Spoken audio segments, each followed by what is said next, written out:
حتیم لیجیے۔ قدرت نے کہا۔ حتیم آ گیا۔ انہوں نے ایک 4 دیواری کی طرف اشارہ کیا۔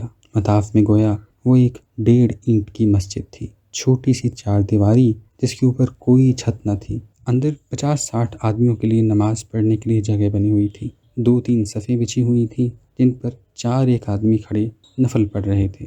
قدرت اندر داخل ہو گئی، میں بھی ان کے پیچھے پیچھے اندر چلا گیا۔ قدرت پچھلی صف پر کھڑے ہو گئے اور نفل پڑھنے لگے۔ میں قدرت کے پیچھے دیوار سے لگ کر کھڑا ہو گیا۔